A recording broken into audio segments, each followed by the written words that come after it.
"We should go get her." He said it while staring out the passenger window. His voice was steady, like he'd been rehearsing it in his head for the last 100 miles. I checked the mirrors. The highway was empty behind us. "Buckle your seatbelt tighter," I said. "It is tight. Dad, we should go get Mom." The gas gauge sat just under half. We'd passed a Sunoco station 11 miles back. And I'd slowed down near the off-ramp but kept driving.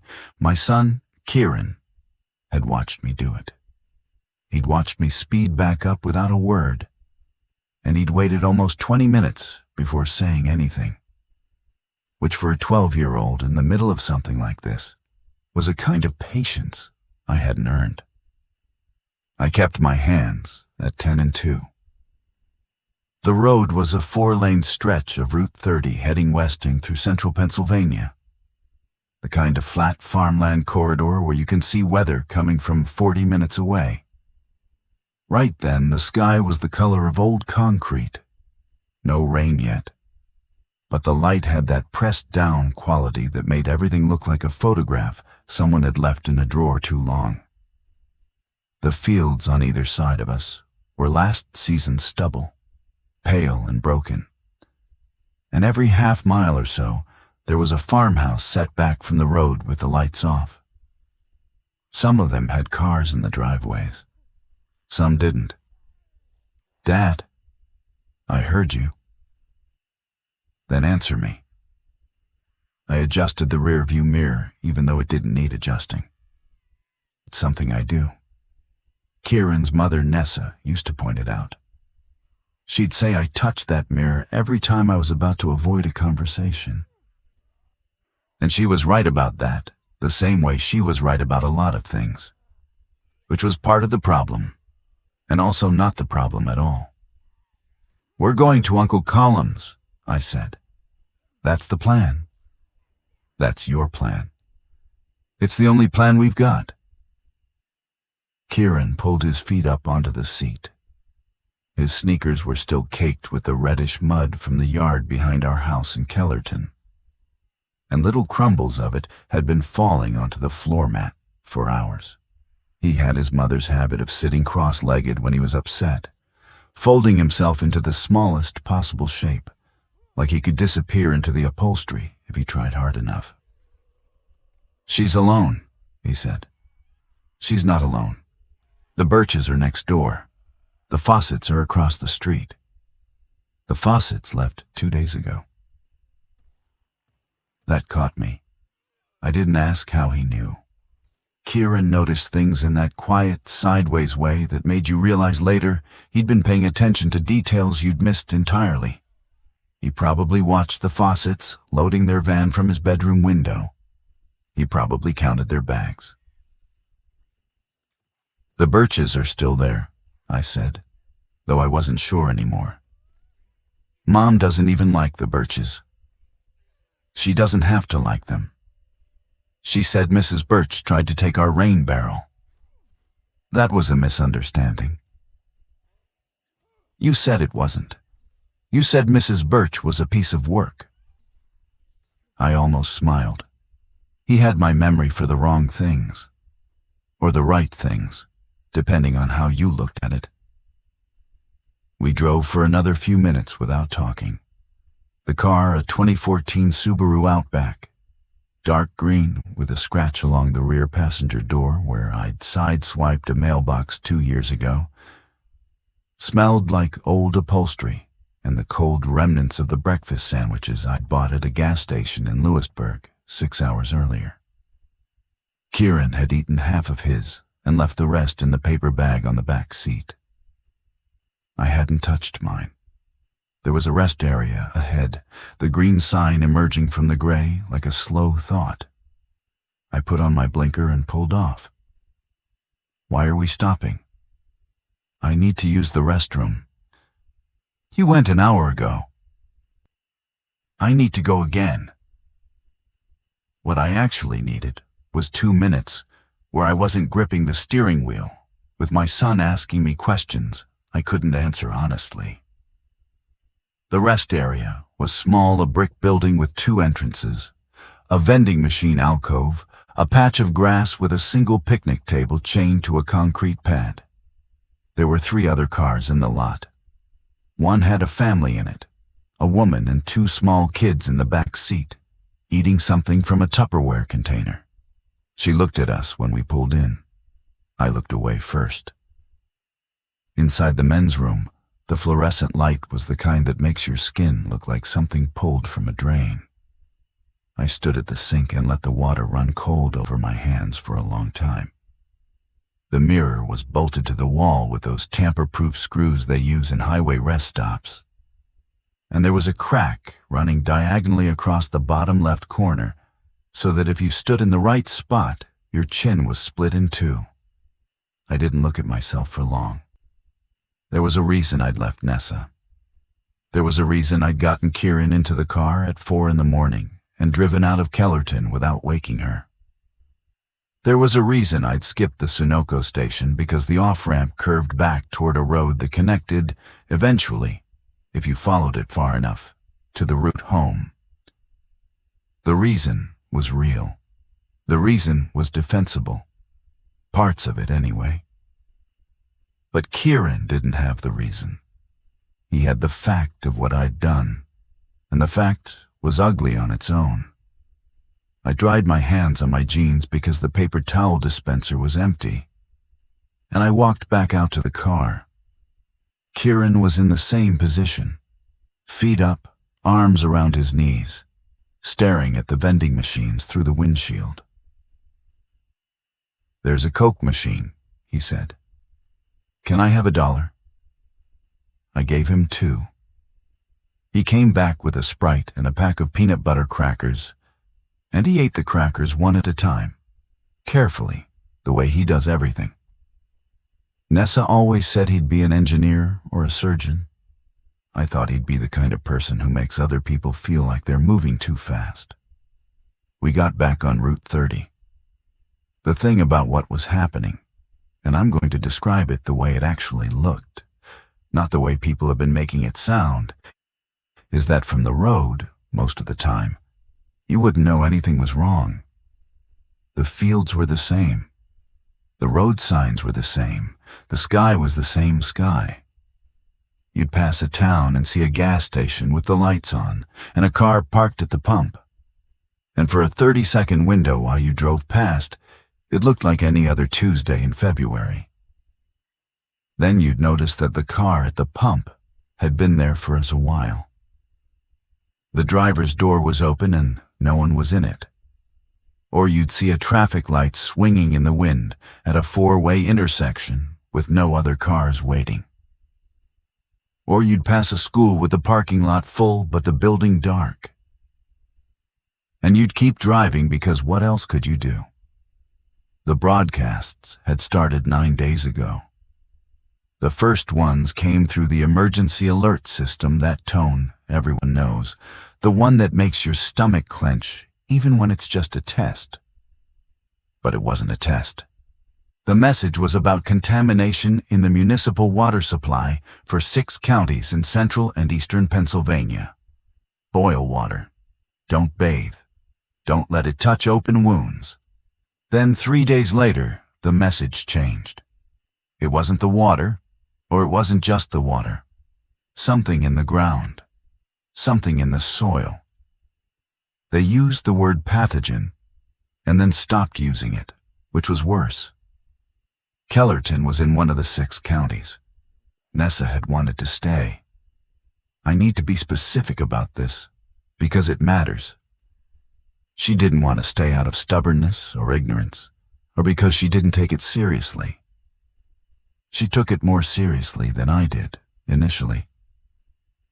She was the one who filled every container in the house with bottled water from the Price Chopper before they sold out.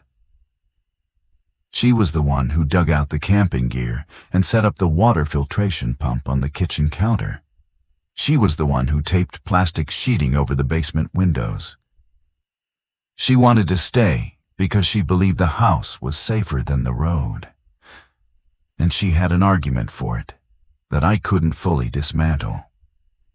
The roads west were jammed for the first 3 days after the second alert. People were running to Pittsburgh, to Ohio, to anywhere that wasn't one of the 6 counties. There were reports of traffic stopped dead on the turnpike for 10, 12 hours at a stretch. Then the traffic thinned out. Either people had gotten through or they'd turned back, and the roads became something different, empty in a way that felt voluntary, like everyone who was going to leave had already left. And what remained was the people who'd made their choice. Nessa's choice was the house, the supplies, the structure. My choice was my brother Colm, who lived in a farmhouse outside of Bedford, 50 miles west of the contamination zone, with well water from a different aquifer and enough land to feed a small family through a growing season. Colm had called me on day 5. The cell networks were still limping along and said, "Come. Just come. Bring the boy. Bring Nessa. I've got room. I've got clean water.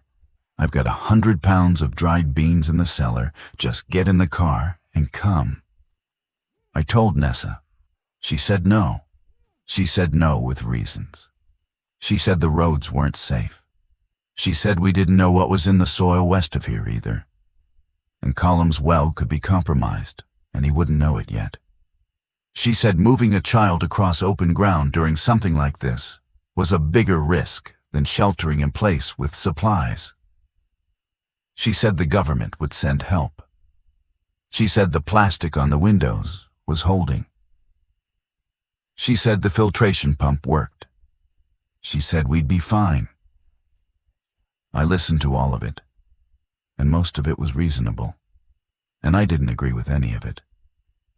We argued for 2 days, quietly, the way we always argue in the kitchen after Kieran went to bed, with our voices held low enough that from upstairs it would have sounded like any normal conversation about bills or scheduling. Nessa stood by the counter with her arms crossed and her reading glasses pushed up on her head, which she does when she's in problem-solving mode. And she laid out her position like she was presenting a case. She used to work as a paralegal before Kieran was born. She's good at organizing information. She's better at it than I am. I sold flooring. I drove a company van for a regional flooring distributor and spent my days measuring kitchens and bathrooms and loading cut rolls of vinyl and laminate into the back. I'm good with measurements and quiet rooms and showing up on time. I'm not good at arguing with someone who builds her points the way other people build walls, 1 brick at a time, level, plumb, no gaps. So I stopped arguing. And 2 nights later, I put Kieran in the car while she was sleeping.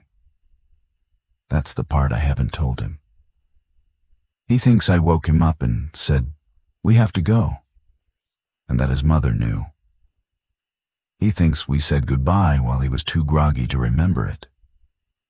He asked me, that first morning, driving through the dark on Route 45 with the headlights cutting 2 pale tunnels in the fog, "Did Mom kiss me before we left?" And I said yes. And it was the first of several lies, and probably the worst one, because it was the one that let him hold on to something clean. Route 30 narrowed to 2 lanes as we moved deeper into the western part of the state. The towns came more often here, Chambersburg, than smaller places without much to them. A feed store, a volunteer fire station, a church with a sign out front still advertising a spaghetti dinner from 3 weeks ago. Some of these towns looked occupied. Smoke came from chimneys. A woman in a heavy coat walked along the road carrying a plastic bag from a hardware store. A dog sat on a porch watching us drive past with its head tilted, the way dogs do when they're trying to figure out if you're worth getting up for. "Do they have it here too?" Kieran asked. "Have what?" "The water thing, the ground thing, whatever it is." "I don't think so. Uncle Colm says Bedford's clean." "How does he know?" "He got his well tested." "By who?" "A lab. Some lab. I don't remember which one. You didn't ask? I didn't answer that because the truth was that no, I hadn't asked. Colm said clean, and I took it because I needed it to be true. That's how I make decisions. I find the version that lets me move forward, and I grip it like a handrail in the dark, and I keep walking. Nessa would have asked which lab.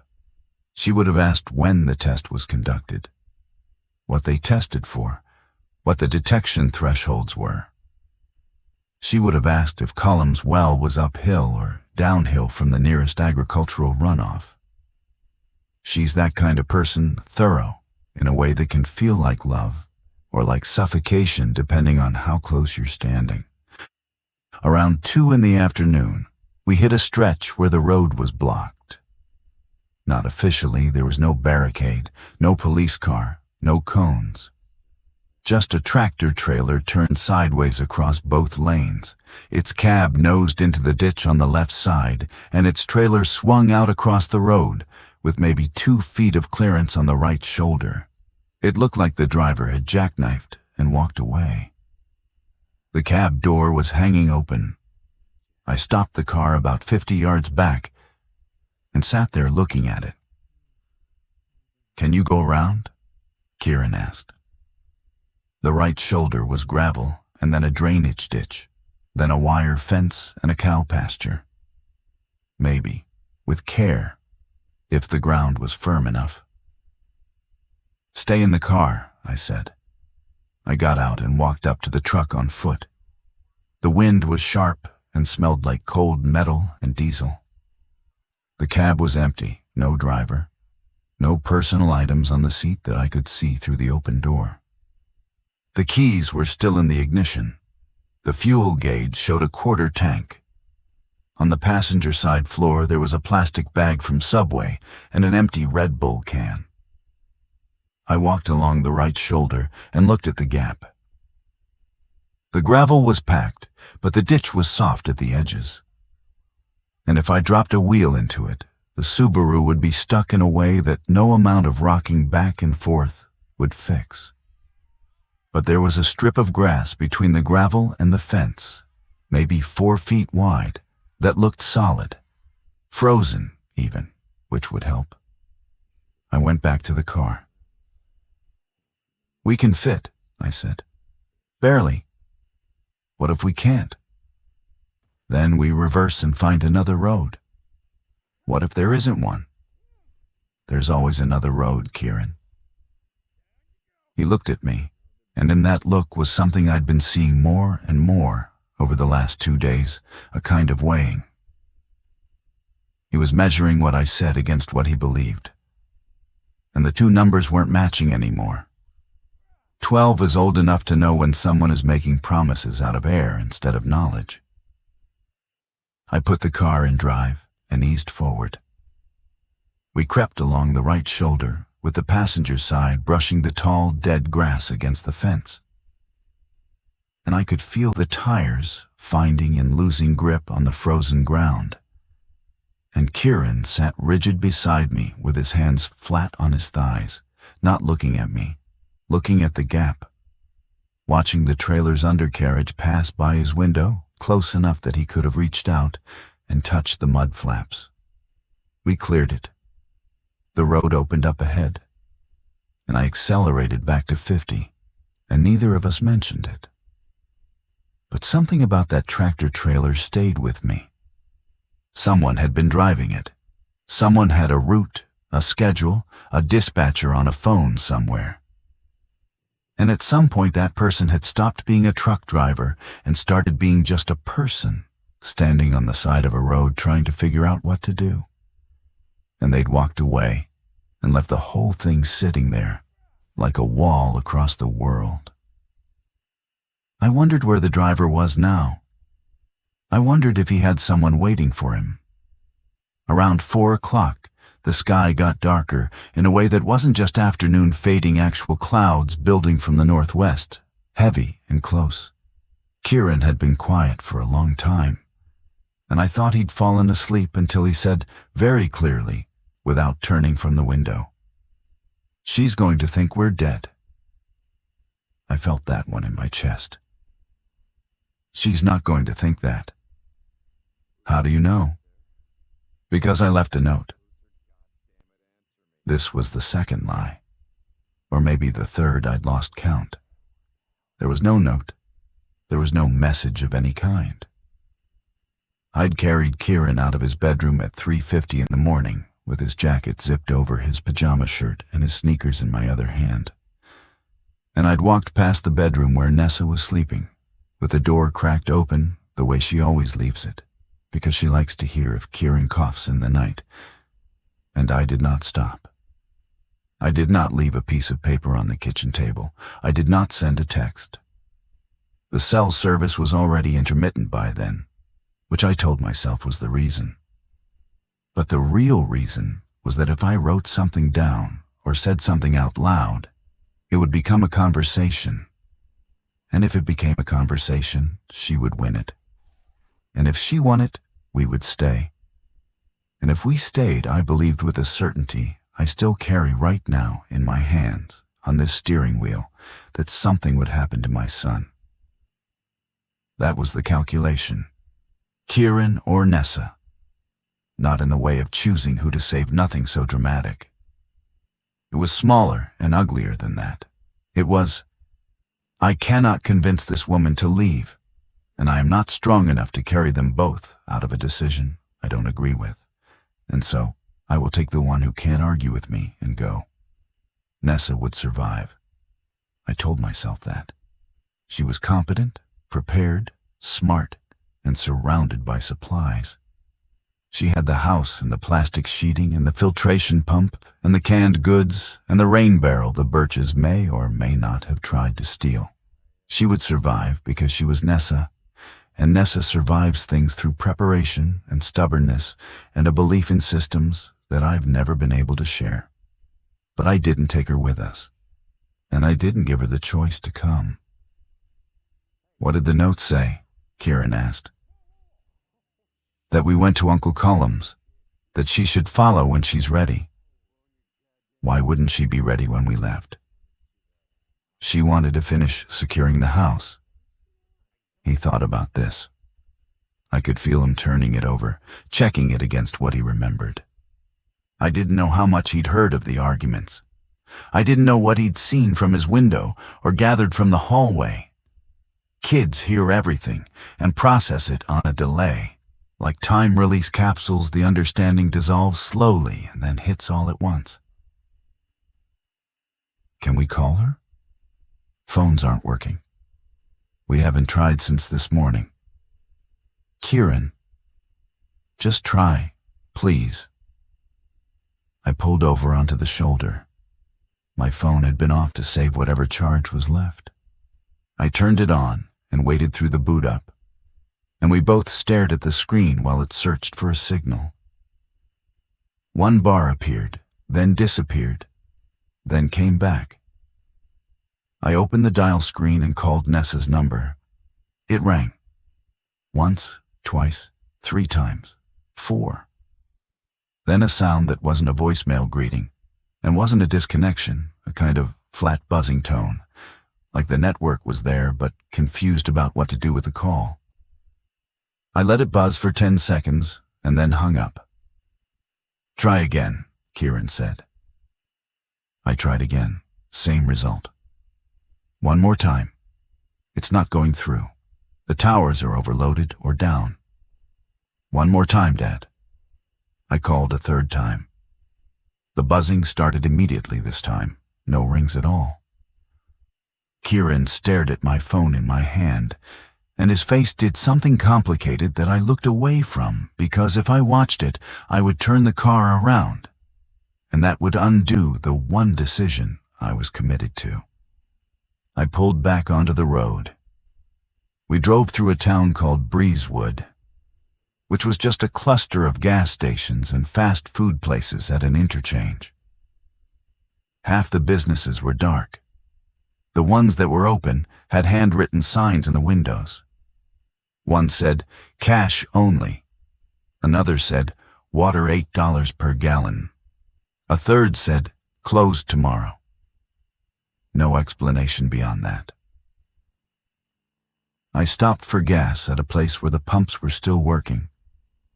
I paid at the pump with a card that the machine accepted after 3 tries. Kieran stayed in the car, while I stood there with the nozzle in the tank, watching the numbers climb with that slow mechanical patience. I looked around the lot. There was a man sitting in a pickup truck 2 pumps over, eating a sandwich and staring at his dashboard. He didn't look at me.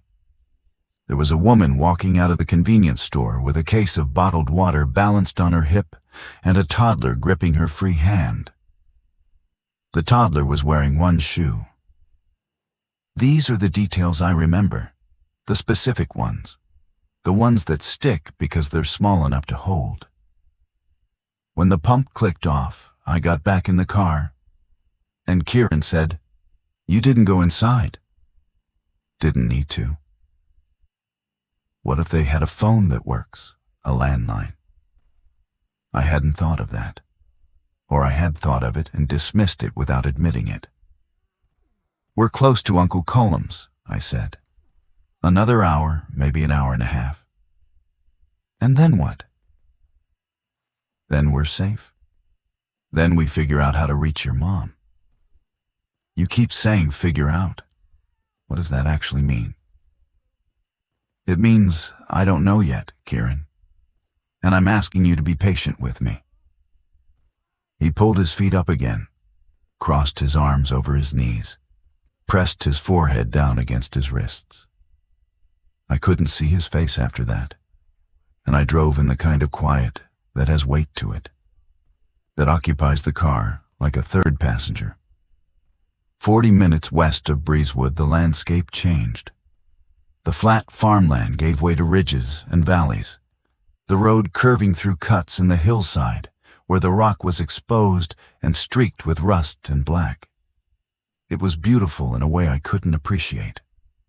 Kieran lifted his head to watch the hills fold in around us, and I saw him in the corner of my eye tracking a hawk that was circling above a bare stand of trees. And for a brief moment, he looked like a kid on a road trip, just a kid looking out the window, and I wanted to stay inside that moment so badly that I held my breath without meaning to. Then he said, "She wouldn't have left without me." He said it without anger. That was the worst part. He said it like he was reporting a fact he'd confirmed after careful consideration. "She wouldn't have taken me and left you behind. She wouldn't do that." I gripped the wheel and said nothing, because he was right. And the thing about being right is that it doesn't need a response to survive in the air between 2 people. The turnoff for Colm's Road came at a place where Route 30 crossed under a small bridge carrying a 2-lane county road. The sign said Schaffer's Crossing, and there was an arrow pointing north. I took it. The road climbed immediately, narrow and potholed, with trees pressing close on both sides. After about 4 miles, the trees opened and there was Colm's property, a white clapboard house with a green metal roof, a barn that leaned slightly east, a chicken coop, a vegetable garden that in February was just a rectangle of dark earth bordered by stakes, and Colm's truck in the driveway. A light was on in the kitchen window. Kieran looked at the house and said nothing. I pulled in next to the truck and turned off the engine. The car ticked. A chicken was walking along the fence line near the barn, pecking at the frozen ground with that mechanical persistence chickens have. The sky was purple-gray and the wind had dropped. And in the sudden quiet, I could hear, from somewhere behind the house, the sound of water. A creek, probably, running along the back of the property. Colm came out the front door before I'd opened my car door. He was wearing a flannel shirt and work boots, and he looked thinner than the last time I'd seen him, which was Thanksgiving 2 years ago, back when things were different in ways I didn't know to be grateful for. He crossed the yard and stood next to my door and looked in at me through the window. I opened the door. "You made it," he said. He looked past me at Kieran. "Hey, bud." Kieran said hi, politely, distantly, the way he speaks to relatives he doesn't see often enough to feel comfortable with. "Where's Nessa?" Colm asked. The question landed in the driveway between us like something dropped from a height. "She's coming later," I said. Colm looked at me for a beat too long. Then he said, "Come inside. I've got soup on." Colm's house smelled like wood smoke and onions, and something chemical later. I'd find out he'd been treating his water with iodine tablets as a secondary precaution. And the iodine had a faint metallic tang that got into everything. The kitchen was warm. There was a pot on the stove and a loaf of bread on the counter that looked homemade. The table had 3 places set. 3. He'd set a place for Nessa. I moved the 3rd setting to the counter, while Colm was in the mudroom hanging up his coat. Kieran watched me do it and then sat down in the chair closest to the wall, the one that didn't face the empty spot. Colm came back and served the soup without commenting on the missing place setting. He was good at that, letting things sit. He'd always been the brother who waited. I was 18 months older and had spent my entire life arriving at conclusions first, usually the wrong ones, while Colm hung back and watched me get there and then quietly chose a different path. He'd bought this farm at 27, with money he'd saved working construction. I'd been renting apartments and changing jobs. He'd married once, briefly, to a woman named Tove, who moved back to Minnesota after 2 years. No kids, no bitterness that I'd ever seen. He just went back to his chickens and his garden and his creek. "The well tested clean last week," he said between spoonfuls. "I'm running it through the iodine, anyway. Belt and suspenders." "Good," I said. "Got enough canned goods to go 3 months. More if I stretch it. The chickens are still laying, which is something. Garden won't produce until April at the earliest, but I put in cold weather greens under a row cover and they might come through." Kieran ate his soup and said nothing. Colm glanced at him a few times with that careful attention that childless adults sometimes have around kids, attentive but uncertain about the protocols. "You want more bread, bud?" Kieran shook his head. "There's a room upstairs with a bed in it. Used to be Tove's office. I put clean sheets on it this morning." "Thanks," Kieran said. He finished his soup, rinsed the bowl in the sink without being asked, and went upstairs. We heard his footsteps on the old floorboards, then the creak of the bed, then nothing. Colm leaned back in his chair and looked at me. "What happened?" "Nothing happened. She wanted to stay. I needed to go." "You needed to go at 4 in the morning without telling her." "How do you know it was 4 in the morning?" "Because I know you, Fen. You take the easy exit. You always have." "My name is Fenwick. Fen. Nobody calls me Fenwick except billing departments and the DMV. Colm has called me Fen since we were kids, and when he uses it in a certain tone, it carries 35 years of accumulated evidence about who I am." "It wasn't easy," I said. "I didn't say it was easy. I said you took the easy exit. There's a difference. The easy exit is the one where you don't have to face the other person while you do it." I didn't argue because he wasn't wrong. Colm has this way of being right that doesn't feel like a weapon. It feels like weather. You just stand in it and get wet. "She wouldn't leave," I said. I asked her. I told her about you, about the farm, about the well.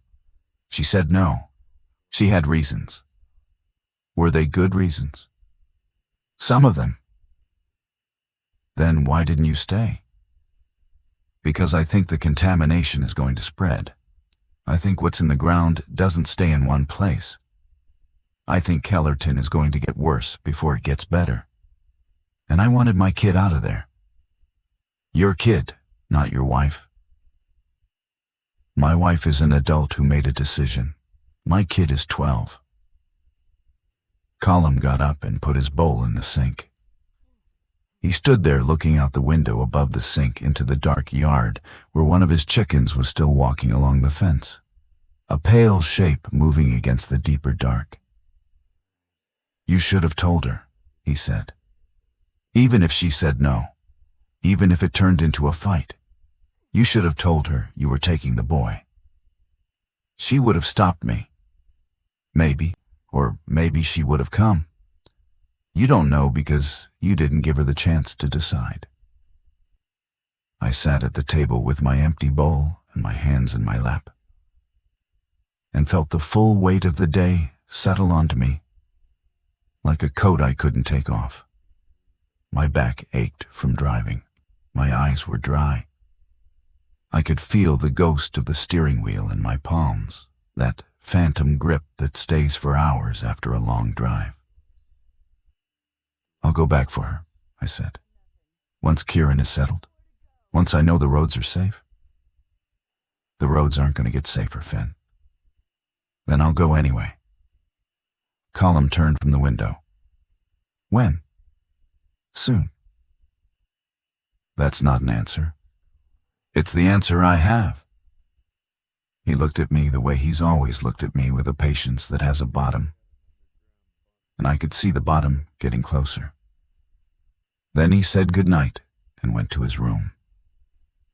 And I sat in Colm's kitchen alone, with the sound of the wood stove ticking and the iodine-tinged water dripping from the faucet, and the absolute certainty that I had done something that could not be undone by driving back along the same road. I slept on the couch. Or I lay on the couch. Sleeping would be generous. The house made noises, old house noises, wood settling, the stove contracting as it cooled, something small scurrying in the walls. At some point in the night, I heard Kieran get up and use the bathroom. And I heard him stand at the top of the stairs for a long time without coming down, and then go back to his room. He knew I was awake. I knew he knew. We both stayed where we were.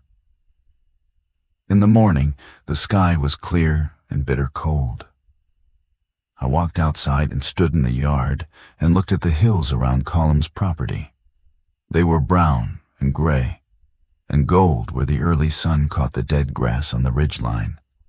And in any other circumstance, they would have felt like safety, like arriving somewhere, like the place you'd been trying to reach. Kieran came out around 8. He was wearing the same clothes from yesterday. He'd packed a bag, but I realized now that I'd rushed him, and the bag was small, maybe 3 shirts and some underwear and his toothbrush. He needed a coat. The one he'd brought was a fall jacket, too thin for February mornings in the mountains. He stood on the porch and looked at me across the yard and said, I want to go back for her. He didn't say it the way he'd said it in the car, as a suggestion, a request, something he was testing. He said it flat and full, like a sentence he'd written down and memorized overnight. Kieran, I want to go back. You can drive me, or I'll walk to the road and find someone else. You're not walking to the road. Then drive me. It's a 6-hour round trip, and we don't know what the roads look like going east. We came on them yesterday. They were fine. Fine is relative. Dad, she doesn't know where we are. I told you, I left a note. He looked at me. There was a long beat of silence where the only sound was a rooster somewhere behind the barn, and the creek at the edge of the property, and the wind in the bare trees. Then Kieran said, What did the note say exactly? I told you that we went to Uncle Colm's. Where did you leave it? On the kitchen table. Which side of the table? What do you mean, which side? Mom always sits on the side closest to the window. If you left the note on the other side, she might not see it right away. She might think we just disappeared. The specificity of this almost broke me. He was testing the lie with the precision of someone who'd already started to suspect it. He was giving me a chance to fill in the details that would make it real. And every detail I added was another brick in a structure that couldn't hold its own weight. I left it where she'd see it, I said. He went back inside. I stood in the yard for a while longer, and then I followed him in. And we ate oatmeal that Colm had made, and nobody talked about Nessa or notes or driving east. The day passed in the way days pass when you're waiting for something and pretending you're not. Colm showed Kieran the chickens and the garden. He let him collect eggs. There were 4, warm and brown, and Kieran held them in his hands with a care that made him look younger than 12. I split wood because Colm's woodpile was getting low, and because the physical work gave me something to do with the energy that was building in my body like static. The axe was heavy, and the rhythm of it, lift, swing, split, stack, was simple enough that my mind could run underneath it without interference. I thought about Nessa. I thought about her waking up and finding us gone. I thought about her walking through the house calling Kieran's name and getting no answer. And I thought about the moment when she would have checked his room and found the bed slept in but empty, and the closet with his jacket missing and his sneakers gone from the mat by the back door. She would have known immediately. Nessa doesn't panic. She processes. She would have stood in that hallway with the plastic sheeting rustling in the kitchen behind her, and she would have understood exactly what I'd done. And her understanding would not have included forgiveness, because forgiveness requires surprise, and nothing I do surprises Nessa anymore. I brought the axe down hard enough to bury it in the stump, and had to pry it out with both hands. That evening, Colm tried the phone. He had a landline, an actual copper wire landline that he'd kept because the cell coverage out here was unreliable, even in normal times. He picked up the receiver and listened, and I watched his face, and after a few seconds, he hung up. Dead? I asked. Dial tone's there. Calls aren't connecting. Try Nessa's cell. He tried. Nothing. Not even the buzzing tone I'd gotten on the road. Try the Birch's landline. I have the number. I gave it to him from memory. Nessa had made me memorize the neighbors' numbers back when we first moved to Kellerton because she said you should always know how to reach the people on your street without depending on a phone that could die. Colm dialed it. It rang twice, then picked up, and my heart rate spiked. But the voice that came through was an answering machine. Dottie Birch's cheerful message from some other version of reality, asking the caller to leave their name and number. Colm left a message. This is Colm Dahl calling for Nessa Dahl. Nessa, if you get this, Fen and Kieran are at my place. You know the address. You're welcome here. Please call back. He hung up and looked at me. Dahl, Kieran said from the doorway. I hadn't realized he was there. You called her Nessa Dahl.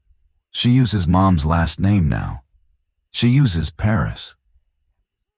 This was news to me. Or maybe it wasn't. Maybe I'd heard her mention it and filed it away in the part of my brain where I put things I didn't want to think about. Since when? I asked. Since September. Kieran looked at me with an expression that contained information I wasn't ready for. She told you. You were on the phone and she told you and you said, "Okay, whatever you want." And you kept watching the game. I remembered the phone call. I remembered saying those words. I did not remember what she'd told me. "Her name is Nessa Paris," Kieran said. "If you're going to leave a message, use her real name." He went back upstairs. Colm stood by the phone and didn't say anything, which was worse than if he had. The second day at Colm's was harder than the first. Kieran spoke to me in short sentences that answered direct questions and offered nothing else. He helped Colm with chores, feeding the chickens, hauling water from the well in buckets, because Colm was being cautious about his pump's electricity draw, carrying firewood from the pile I'd split. He did all of it competently and without complaint. And the competence bothered me because I could see Nessa in it. The way he carried a full bucket with his body leaned slightly away from it to keep the water from sloshing on his shoes. She'd taught him that. She'd taught him 100 practical things, while I was measuring someone's kitchen floor in a suburb 40 minutes from home. Around noon, Kieran asked Colm if he had a road atlas. Colm did an old Rand McNally from a shelf in the living room, the cover worn soft and the spine cracked. Kieran took it to the kitchen table and opened it to Pennsylvania, and sat there studying the roads between Bedford and Kellerton, with his finger tracing routes I couldn't see from where I stood. "What are you doing?" I asked. "Looking." "At what?" "Roads."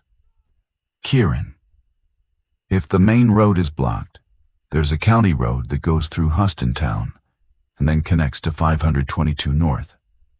That puts you on the turnpike, but you don't have to take the turnpike. You can stay on 522 and then cut east on 655, and that drops you into Mifflin County. And from there, it's back roads all the way to Kellerton." He'd worked all of this out in the time it took me to eat lunch. "You're not going," I said. I didn't say I was going. I said there's a route. "Kieran, please." "Somebody should go. If you won't, then somebody should." "And who exactly would that be? You're 12 years old." "I know how old I am." The atlas stayed open on the table for the rest of the day. Nobody closed it. The route Kieran had traced was visible in the faint, dirty mark his finger had left on the page. A line of 12-year-old skin oil on paper. And I looked at it every time I passed through the kitchen and thought about how many miles it represented and what might be waiting along each one. On the third morning, Colm found me in the barn. I was standing near the workbench, doing nothing, just standing there with my hands in my pockets, looking at a wall of tools I didn't know how to use. He leaned against the doorframe and crossed his arms. "You have to tell him," Colm said. "Tell him what?" "Fen, come on." "There's nothing to tell. Nessa wanted to stay. I wanted to go. We disagreed." "Did she know you were leaving?" I looked at a handsaw hanging on a nail. The teeth were dark with rust. "Fen." "No, she didn't know." "And the note?" "There's no note." Colm let that settle. I heard a chicken outside clucking in that low, productive way they have when they've just laid an egg. The barn smelled like old straw and cold metal and the faint sweetness of grain dust. "He's going to figure it out," Colm said. "If he hasn't already. He's sharp. You know he's sharp." "I know." "So tell him before he works it out on his own, because the version he builds in his head will be worse than the truth." "Will it?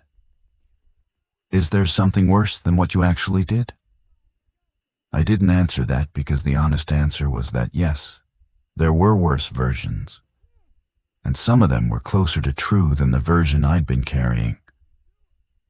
The version where I didn't leave because of the contamination.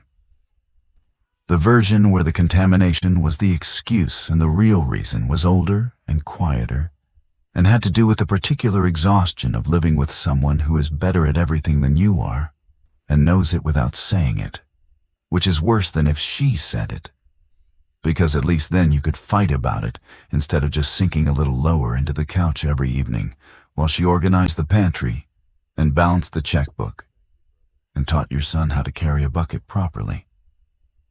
"I'll tell him," I said. "When?" "Today." I told him that afternoon. We were sitting on the porch, Kieran in the rocking chair that was probably older than Colm's marriage, me on the top step with my elbows on my knees. The sun was out but thin, and the shadow of the house lay across the yard like a dark cloth. "I didn't leave a note," I said. Kieran rocked. The chair creaked. He didn't say anything. "Your mom didn't know we were leaving. I got you up and I put you in the car, and I drove away while she was asleep. She didn't kiss you goodbye. She didn't agree to any of this. I made the decision on my own." He rocked once more, then stopped the chair with his foot. "I know," he said. "The yard was very quiet. You know? Mom never stays asleep when someone opens my door. She hears everything. If she'd been awake, she would have been in the hallway. She would have stopped you or come with us. She wasn't there, so she was asleep. And you didn't wake her up." He'd known since the first morning. He'd known, and he'd asked about the note and the kiss to see if I would tell the truth, and I hadn't. And he'd filed that away too, in whatever quiet catalog he keeps of the things his father is and isn't. "Why?" he asked. Just the one word. I looked at my hands. There was a blister starting on my right palm from the axe work. The skin was white and raised and had that taut, liquid feeling. Because she wouldn't leave, and I was afraid of what would happen to you if we stayed. And I couldn't convince her. And I stopped. The sentence had more to it, but the more was the part about being tired and feeling small and wanting to be the one who made a decision for once in our family. And that part was true. But it was ugly in a way I didn't know how to say to my son's face under a porch in February. And what? And I was wrong to do it the way I did it. Even if leaving was right, the way I did it was wrong. Kieran looked at me. His eyes are brown, same as mine. His chin is Nessa's, that slight jut, the stubbornness built into the bone structure. Was leaving right? I think so. I don't know. I thought so. Do you still think so? For you, yes. And for Mom? I couldn't answer that one, so I didn't. We sat there with it between us like a piece of furniture too heavy to move. Then Kieran said, "I'm going back for her." He said it the way he'd said it the first time, on the porch that morning, not as a request. But this time, there was something harder underneath it. Something that had shifted while I was talking, like a gear engaging. "Kieran, you can't drive. You can't. Uncle Colm can take me." "Uncle Colm isn't going to—" I asked him this morning. He said he'd think about it. I looked at the front door. It was closed. Colm was inside, doing whatever Colm does when he's staying out of something while still being in the middle of it.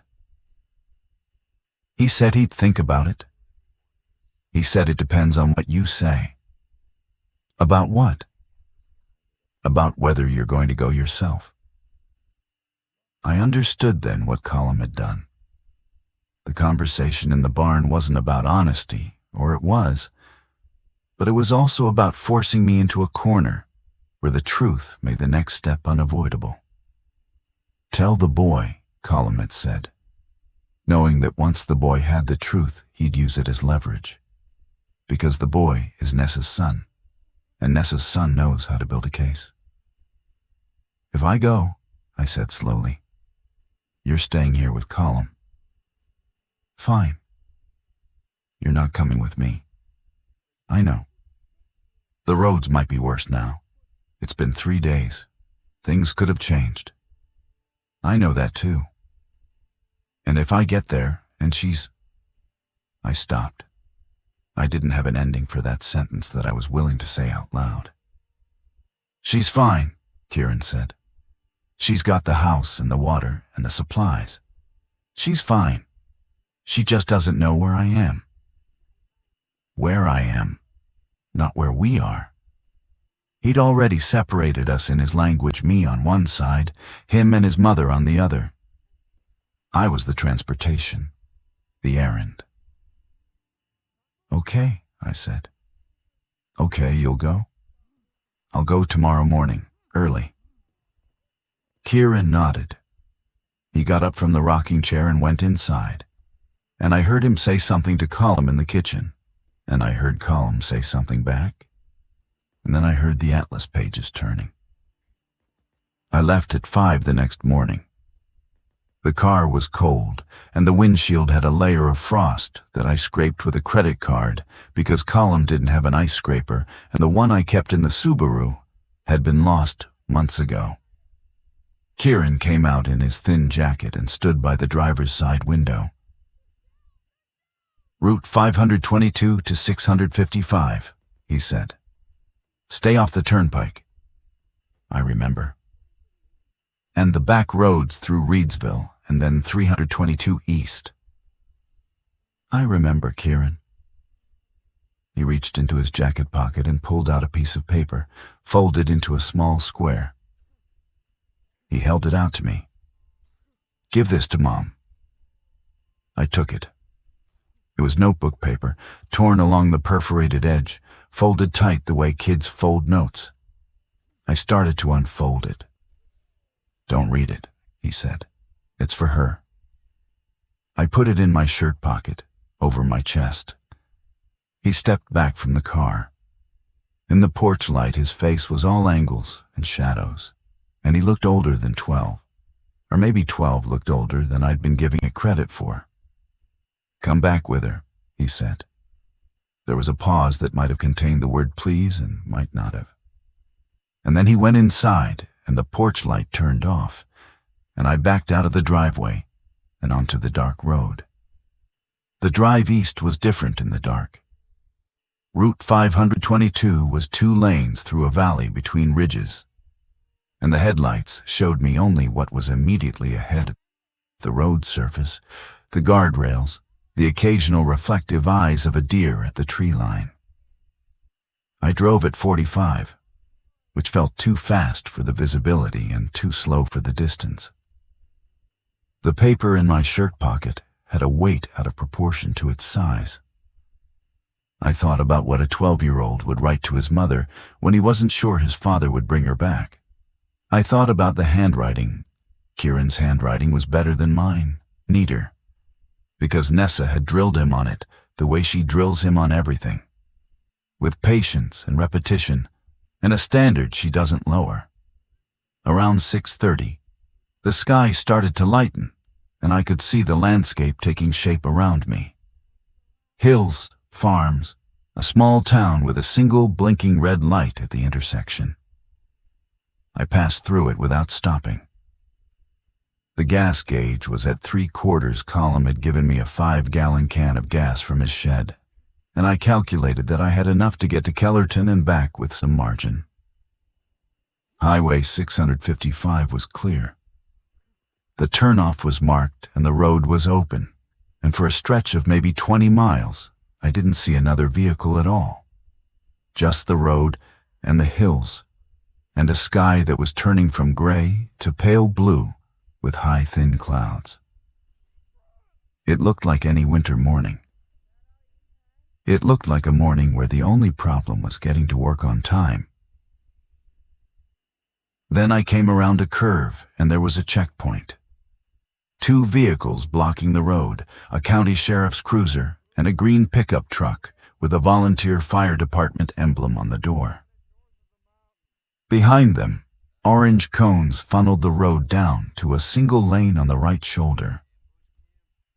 A man in a sheriff's department jacket was standing by the cones with his hands in his pockets. I slowed and stopped. The man walked up to my window. He was maybe 50, ruddy face, a thick mustache, the kind of build that used to be strong and was now mostly insulation. "Morning," he said. "Where are you headed?" "East, Kellerton." He looked at me for a moment. "Kellerton's in the exclusion zone." "The what?"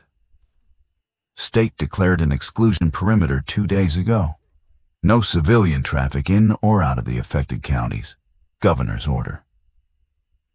The words landed separately and then assembled themselves into a meaning I hadn't prepared for. We didn't hear about that. We've been off the grid. My brother's farm, outside Bedford. Well, now you've heard about it. Roads closed past this point for eastbound traffic. You can head south to 30 and go west, or you can turn around. My wife is in Kellerton. His face changed.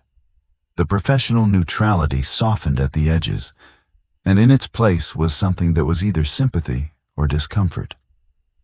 And both looked the same from the driver's seat. "A lot of people have family in the zone," he said. "There's a coordination center set up in McConnellsburg, FEMA and Red Cross. They're helping people connect with. I don't need a coordination center. I need to drive to my house and get my wife." "I understand, but I can't let you through." What is it? Is the contamination spreading?" He glanced back at the other man, who was standing by the pickup truck watching us. Then he leaned a little closer to my window and spoke in a voice that was below official. "What I can tell you is that they pulled everyone out of emergency services from those counties 3 days ago. Fire, police, EMS, everyone. They set up the perimeter, and they're not letting anyone in because what's in the ground, whatever it is, they don't fully understand it yet. And the people who stayed are being told to shelter in place until they figure out the exposure protocols." "Told by who? If there's no police or fire, who's telling them?" "The broadcasts. There's an AM frequency." "She doesn't have a radio." Nessa had her phone and the kitchen TV, which ran on cable, and if the power was out, then neither worked. "She doesn't know any of this." The deputy straightened up. The professional face came back. "McConnellsburg, sir. The coordination center. They might be able to help." I sat in the car for a long time after he walked away. The engine idled. The heater blew air that was almost warm. The paper in my shirt pocket crinkled when I breathed. I turned around. McConnellsburg was 40 minutes south. A town small enough to walk across in 15 minutes, now swollen with people who'd come from both directions, people trying to get east, and people who'd gotten out, and were now looking for someone who hadn't. The coordination center was in the high school gymnasium. Folding tables, laptop computers running on generators, Red Cross vests, the smell of coffee and bodies, and the synthetic staleness of a room that wasn't meant to hold this many people for this long. I stood in a line for 2 hours. When I got to the front, a woman with glasses and a lanyard took my information. Nessa's full name. I said Paris, and it felt like swallowing a stone. Our address in Kellerton. Nessa's physical description, the last time I'd had contact with her. "When did you leave the area?" 5 days ago." "And your wife stayed voluntarily?" "She wanted to shelter in place. She had supplies." The woman typed. Her fingers were fast and precise. She didn't look at me while she typed, and I was grateful for that. We're compiling a registry of people known to still be in the exclusion zone. When communication is restored, or when access is granted, the registry is how we'll prioritize wellness checks. You're listed as next of kin. I'm her husband. Current address where you can be reached. I gave her Colm's address and phone number. She printed a form and had me sign it and gave me a copy and said someone would be in touch when there was information. She said it with the practiced tone of someone who'd said it 300 times that day. I walked back to the car and sat in the parking lot of the high school with a form on the passenger seat and the folded note from Kieran in my pocket and the understanding that I could not reach my wife. I could not get to her. The exclusion zone was a wall I couldn't climb over or drive around. And behind it, Nessa was in our house with the plastic sheeting and the filtration pump and the rain barrel. And she didn't know where her son was. And she didn't know that I'd taken him. And she was handling it the way she handles everything methodically, practically, alone. But she was handling it without the one piece of information that mattered, which was that Kieran was safe. I drove back to Colm's. It took 3 hours because I missed a turn and had to backtrack. And by the time I pulled into the driveway, the sun was going down, and the kitchen light was on. And Kieran was standing at the window, watching for the car. He came outside before I turned off the engine. He looked at the passenger seat. It was empty. I got out. I stood in the driveway with the car door open and the cold air on my face, and I watched my son look at the empty passenger seat and then look at me. And in his face, I saw the exact moment when the last of something closed. "There's a perimeter," I said. "They won't let anyone through. She's inside it. I couldn't get to her." He stood there. He was wearing one of Colm's flannel shirts over his thin jacket, the sleeves rolled up because Colm's arms are longer than a 12-year-old's. And his sneakers were still muddy, and his hair needed cutting. And he looked like a kid standing in someone else's clothes, in someone else's yard. And he was mine. He was my son. And I had done this to him. "I registered her," I said. "With FEMA. They have her name. When they open the roads, they'll check on her. They'll find her."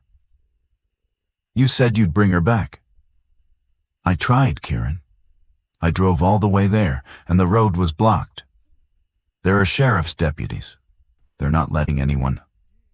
You should have gone around." "There's no going around. It's not one road. It's a perimeter. The whole area is closed. You should have gone around." He said it the same way both times, with the same flat emphasis. And I realized he wasn't talking about the roads. He wasn't talking about geography. He was talking about every obstacle I'd ever faced in my life and what I did when I hit one, which was turn the car around. He went inside. I stood in the driveway until the cold got into my hands and my ears and my chest. And then I went in too. And he was upstairs. And the atlas was closed on the table. And Colm was in the kitchen washing a cup. "He worked it out," Colm said quietly, "while you were gone. He asked me questions, and I answered them honestly because I'm not going to lie to that kid, Fen. He deserves better than that." "What did you tell him?" "What you told me. That there was no note, that Nessa was asleep, that you left without telling her." "And what did he say?" Colm set the cup in the dish rack. "He asked me if you'd ever done anything like this before, left someone without telling them." "What did you tell him?" "The truth, that you did it to Dad." The kitchen was warm, and the stove was making its settling sounds, and outside the chickens were quiet the way chickens get at dusk. Our father had been in a care facility in Altoona for the last 3 years of his life with vascular dementia. And I'd been the one who was supposed to visit on Tuesdays and Thursdays. And I'd stopped going in the final year because he didn't recognize me anymore. And I'd told myself that was the reason. But the real reason was the smell of the place and the sound of his breathing. And the fact that watching someone you love become a stranger is a particular kind of pain that I wasn't built to carry. Colm had gone every day. Colm had been there when he died. That's not the same thing, I said, but it came out quiet. It's the same muscle, Colm said. The one that lets you walk away. I slept on the couch again. This time I didn't hear Kieran get up. I didn't hear anything until morning, when I woke to the sound of Colm's truck starting in the driveway. I got up fast, still in my clothes from yesterday, and went to the front door. The truck was running, headlights on, exhaust curling white in the cold air. Kieran was in the passenger seat. Colm was behind the wheel. I walked out in my socks. Colm rolled down his window. He wants to go to McConnellsburg, to the coordination center. He wants to put his name on the registry, so when they open the roads, they know there's a kid looking for his mother. His name in his handwriting. I can take him. He asked me to take him. Those 5 words carried the full weight of what had shifted. My son had asked his uncle, had walked past the couch where I was sleeping, and chosen someone else to drive him. Kieran looked at me through the windshield. He didn't wave. He didn't look angry.